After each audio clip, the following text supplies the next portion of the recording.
What is up, guys? I know it's been a long time since I did my last video, and I think it was in regards to peak season and how we just got through peak season and it was a rough time.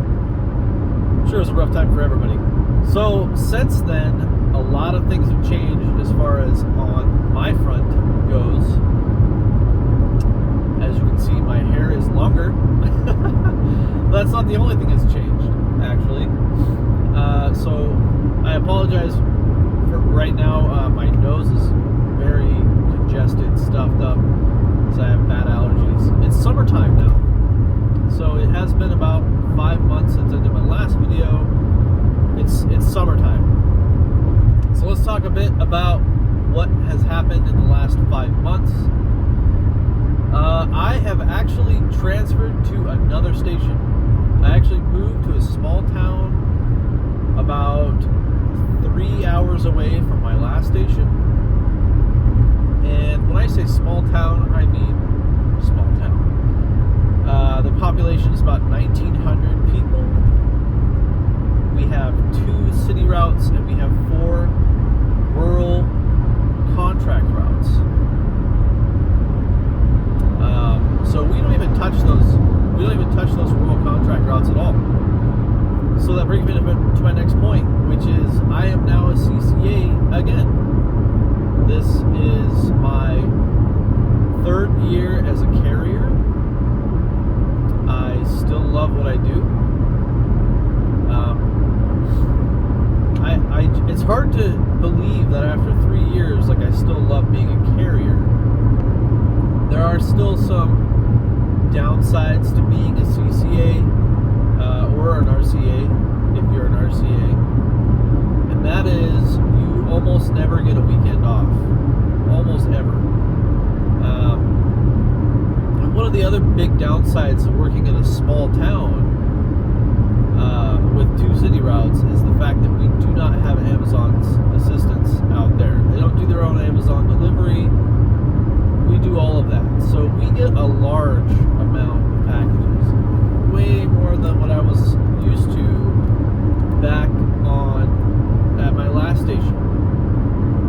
We were getting, oh gosh, I would be lucky if I was getting 80 scans a day on a heavy day at my old station. Now, my new station, I'm getting probably 200 scans a day.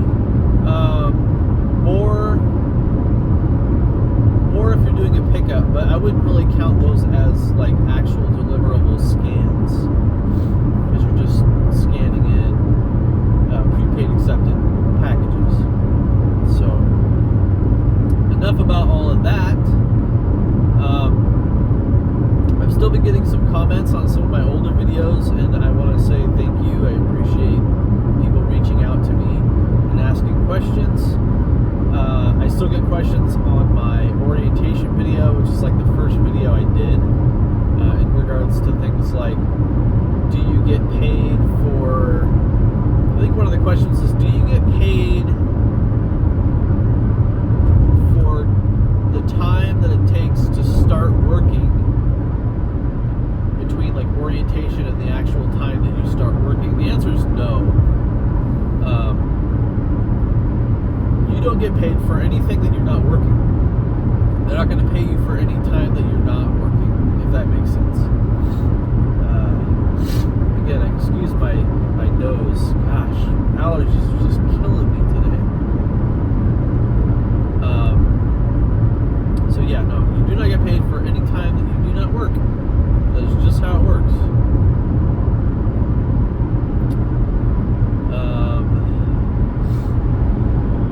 Let's talk a bit about something that I think needs to be talked about. Well, we're going to talk about a couple different things. We're going to talk about summertime, now that it's summertime, and kind of like how to pace yourself. And some of the things that I think that you should be utilizing, some things that you should be bringing with you while you're out doing your route or doing packages, and summertime. Obviously, the number one thing is bring water. If you don't know what Circle is this fantastic water flavoring company, I guess you could say. I've been using them for almost a year, and it's basically, it flavors your water through the top of this thing at the top here, and you can switch those out. The downside to that is that I will go through one of the cartridges for this water bottle probably once every 2 days. So if you don't have a stockpile of those, you're going to be just drinking regular water, which is fine. Another thing to bring would be a water cooler. I have a half-gallon water cooler. It's about that big, and what I do is I just fill it with ice, and then when I get to the office, I fill it up with the water that's at the office. And then when I'm out on the route, I'll always have cold water, and if I come back to the station, I refill it, just so you always have some water. That's super important. Another thing that I think is really important to have, and I've used this thing forever, the last couple of years at least, this is a Gator Neck. Now, I was using it as a mask during COVID, and there are still some places who require you to wear a mask. There's a couple places in town that still require you to wear a mask, like the pharmacy.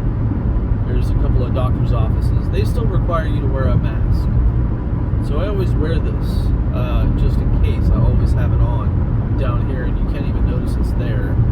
But the other reason to have one of these, especially now in the summertime, is before you start your day, like say before you leave your house or when you get to your station, you just get this nice and soaking wet, and then put this thing on, and it will keep you cool. Or at least it will help keep you cool all day for the most part, until it dries out, and then you can re-wet it again. Now, where I work, yesterday it was 104 degrees, so it got freaking warm. That's pretty freaking hot, in my opinion. I think it's hot. So those two things super important. I still say use one earbud. Don't use two Bluetooth earbuds, so that you can listen to either A, your favorite music, or B, a podcast, or maybe an audio book. These are only things I recommend as far as the earbuds go. I only recommend using those if you already know your route and you're not trying to figure things out. You're not trying to find locations. You already know, like, oh, 205 such and such is here, and you already know, like, what the box looks like, that sort of thing. That's important. So, then the next thing I wanted to talk about, so those things I think are really important to have. Also, I always carry, there's two more things.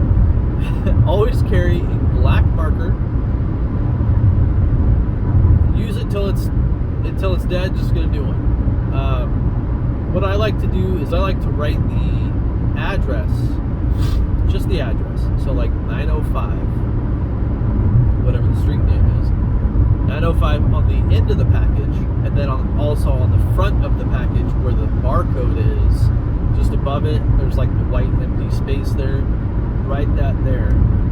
So what that does, at least for me, is it makes a visual cue, obviously, right? But it also makes a mental cue in my head. So I don't need to constantly, after you learn routes, you'll basically gain this ability to remember. Oh, I have a package for 9:15 such and such. I know, I remember, I wrote it down. And as you continue to do this, you will gain this ability to remember, even if you have 200 packages. Not only that, but when you open up the back of your truck, so we use LLVs where I am, when you open up the back of your truck, you can see those numbers clearly when they're placed in there.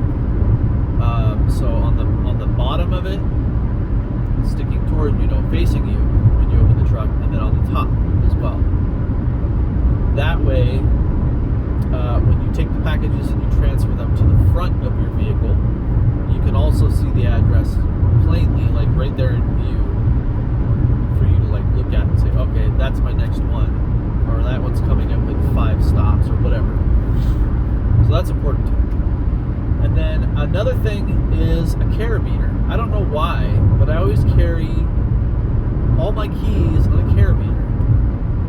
If you don't know what a carabiner is, it's like people use for hiking.